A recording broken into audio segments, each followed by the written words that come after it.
গোর্খা রাজনীতিবিদ বলেই পরিচিত সৌগত রায় এবং কল্যাণ ব্যানার্জি।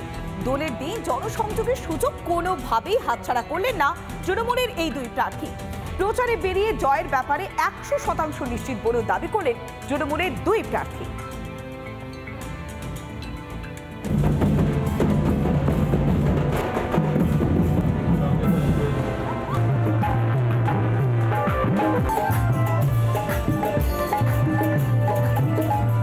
দক্ষিণ দমদম পৌরসভার 14 নম্বর ওয়ার্ডের পৌরপিতা সুকান্ত সেন শর্মার বসন্ত উৎসবে দেখা গেল দমদম লোকসভা কেন্দ্রের তৃণমূল প্রার্থী সৌগত রায় ও শিক্ষামন্ত্রী ব্রাত্য বসুকে।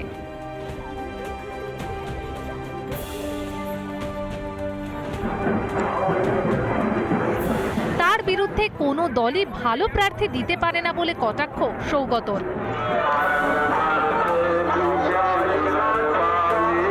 শ্রীরামপুরের রাধাবল্লভ মন্দিরে আবির খেললেন কল্যাণ বন্দ্যোপাধ্যায়, পুজো দিলেন মন্দিরে। প্রচারের ফাঁকেই পিচকিরি থেকে রং ছুড়ে দিলেন পথ চলতি মানুষের দিকে। নিজেকেও রাঙালেন শ্রীরামপুর লোকসভা কেন্দ্রের তৃণমূল প্রার্থী।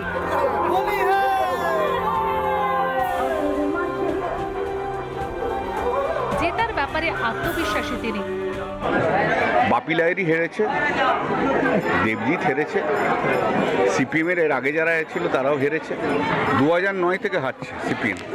সান্তোষীর থেকে শুরু করে শেষকালে দুবার দাঁড়িয়েছিল আমাদের তীর্থঙ্কর, হেরেছে, আবার সব হারবে। উৎসবের আমেজেও যে জোর প্রচার চলছে প্রার্থীদের তা বলাই বাহুল্য। সুজিত কৌর ও আনন্দমোহন ঝার রিপোর্ট, রিপাবলিক বাংলা।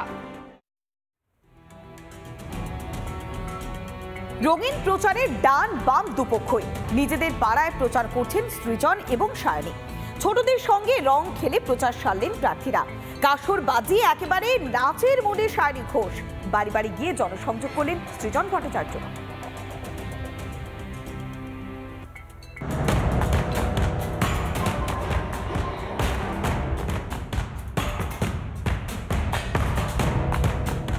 দোল পূর্ণিমাকে উপলক্ষ করে প্রচারে ডান বাম। আবির খেলার মাধ্যমে জনসংযোগ দুই প্রার্থীর। গল্ফ গ্রিন ও সন্তোষপুর অ্যাভিনিউতে বসন্তোৎসবে মাতলেন যাদবপুরের তৃণমূল প্রার্থী সায়নী ঘোষ। রং খেলার মাধ্যমে নিজের এলাকাতেই প্রচার সায়নীর। ছোটদের সঙ্গে নাচ করলেন সায়নী ঘোষ।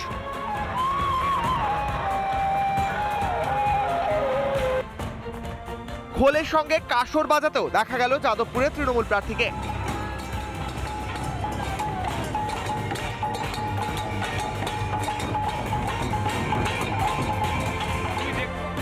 অন্যদিকে যাদবপুর কেন্দ্রের বাঘাযতীন এলাকায় রঙিন প্রচার বাম প্রার্থী সৃজন ভট্টাচার্যের।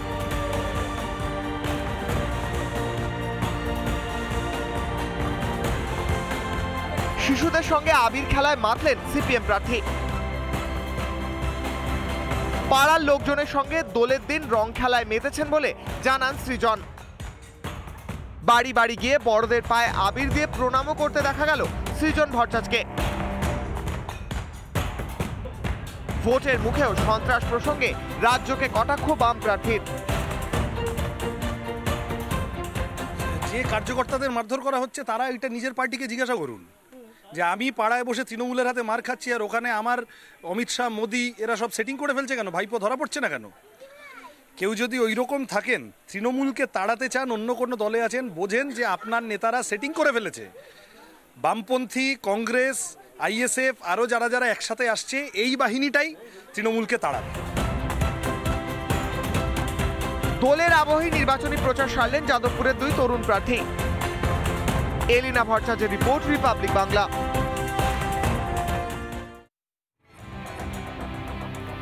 গানে গানে বসন্ত উৎসব পালন তৃণমূল বিজেপি। প্রচারে বেরিয়ে গান গেয়ে তৃণমূল প্রার্থীকে কটাক্ষ করলেন বিজেপির প্রার্থী অসীম সরকার। অন্যদিকে শিলিগুড়িতে গান গেয়ে বসন্ত উৎসব পালন করলেন গৌতম দেব।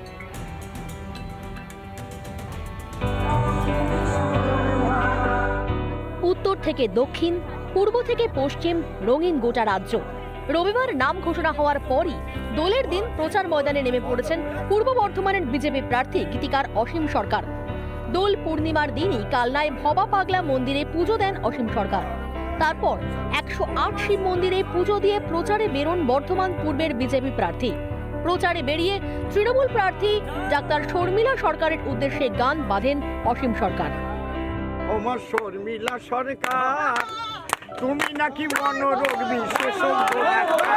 ওমা শর্মিলা সরকার, তুমি নাকি মনোরোগ বিশেষজ্ঞ ডাক্তার। তুমি অদৃশ্য মন দেখতে পারো, তুমি অদৃশ্য মন সারিয়ে তোলো। ও তুমি অদৃশ্য মন সারিয়ে তোলো, কিন্তু চোর দেখার চোখ নাই তোমার শর্মিলা সরকার। তুমি নাকি মনোরোগ বিশেষজ্ঞ ডাক্তার। অন্যদিকে শিলিগুড়িতেও দোল উৎসব উদযাপন, নাচ গান আঁকার মাধ্যমে উৎসব উদযাপন।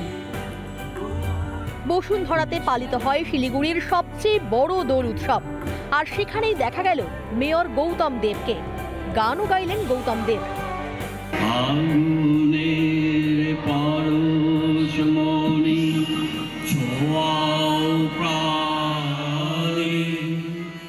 জীবন পূর্ণ করো, জীবন পূর্ণ করো, জীবন পূর্ণ করো, জীবন পূর্ণ করো। দহন নারী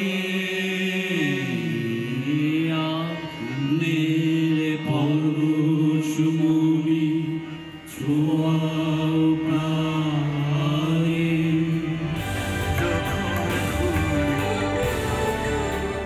জেলায় জেলায় নাচে গানে বসন্তোৎসব পালন শাসক বিরোধীদের। রিপাবলিক বাংলা। সকলের সঙ্গে রং খেলে দোলের উৎসবে সামিল হলেন কৃষ্ণনগর লোকসভা কেন্দ্রের বিজেপি প্রার্থী কৃষ্ণনগর রাজ পরিবারের সদস্যা অমৃতা রায়। নদিয়ার কৃষ্ণনগরের রাজবাড়িতে দোল উৎসবে মাতলেন তিনি। জানালেন সর্ববৃহৎ রাজনৈতিক দলের প্রার্থী করার বিজেপির কাছে তিনি কৃতজ্ঞ। রঙের উৎসবে সমস্ত কালো রং মুছে যান, এই বার্তা দিলেন অমৃতা রায়।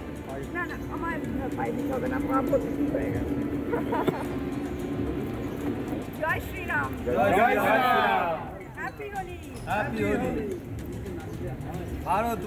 একেবারে অন্য জগতে চলে গেছি। ফার্স্টলি আমার একটা বৃহৎ পরিবারের সঙ্গে খেলছি, সেটা একটা অন্য অনুভূতি। সেটা আমি কিছুতেই আমি তো একটা জায়গা, আমি দেখুন আমি তো একটা মানুষ হয়ে একটা সিস্টেম কি পাল্টাতে পারবো না, ফলে আমার একটা ভালো প্ল্যাটফর্ম দরকার ছিল। সো সেইখান থেকে আমি প্রতিদ্বন্দ্বিতাটা করব। পার্টি আলাদা হতে পারে, আমার আইডিওলজি আলাদা হতে পারে, কিন্তু আমি আসলে তো মানুষের জন্যই এসেছি। মানুষের যাতে ভালো হয় এবং মানুষ যাতে ন্যায্য অধিকারগুলো ফিরে পায়। বসিরহাট লোকসভা কেন্দ্রের বিজেপি প্রার্থী সন্দেশখালীর প্রতিবাদী মুখ রেখা পাত্র। রবিবার রেখার নাম ঘোষণা হতেই সন্দেশখালী জুড়ে উৎসবের আমেজ। রেখার লড়াইয়ে পাশে গোটা সন্দেশখালী। রেখাকে এগিয়ে যাওয়ার বার্তা দিচ্ছে পরিবার পরিজনরা। সুন্দরবনের জন্য কাজ করতে চাইছেন রেখা। সন্দেশখালীর মা বোনেদের জন্য তার লড়াই জারি থাকবে, এমনটাও বার্তা দিচ্ছেন রিপাবলিক বাংলার মুখোমুখি হয়ে বিজেপির প্রার্থী রেখা পাত্র। অন্যদিকে রেখা পাত্রকে প্রার্থী করায় বিক্ষোভে সামিল হয়েছেন সন্দেশখালীর মহিলাদের একাংশ।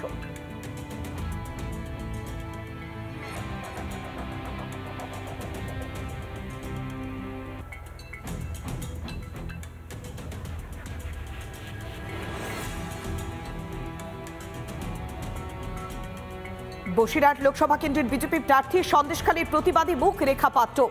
রবিবার রেখার নাম ঘোষণা হওয়ার পরেই সন্দেশখালী জুড়ে উৎসবের আমেজ।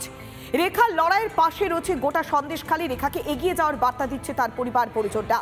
রেখাকে পাশে পেয়ে আপ্লুত হয়েছেন তারা, কেননা সন্দেশখালীর প্রতিবাদী মুখ এই রেখা পাত্র। সন্দেশখালীতে যেভাবে মহিলারা গর্জে উঠেছিলেন, সেই উচ্ছ্বাসের ছবিটা দেখাচ্ছিলাম এতক্ষণ। অন্যদিকে বিক্ষোভ দেখাচ্ছেন একাংশ, কেননা রেখা পাত্রকে যখন প্রার্থী করা হয়েছে, সেই প্রার্থী হিসেবে তারা রেখা পাত্রকে মেনে নিতে চাইছে না। দুটো ছবি দেখাচ্ছি, একদিকে উৎসবের আমেজ, আবার অন্যদিকে প্রতিবাদ বিক্ষোভ। তবে বিজেপি প্রার্থী হিসেবে তাকে বেছে নেওয়ার পর কি বলছেন রিপাবলিক বাংলার মুখোমুখি হয়ে রেখা পাত্র, দেখাবো। সেটা আমাদের মাননীয় মোদিদির জন্যই হয়েছি। উনি আমার মাথায় হাত রেখেছেন, আর ওনার পরে আছেন আমাদের শুভেন্দু অধিকারী দাদা আমাদের বিপদের সময় আমাদের পাশে দাঁড়িয়েছে। আজকের আমাদের এই আন্দোলনে আমরা কাউকেই আমাদের সাথে পাইনি।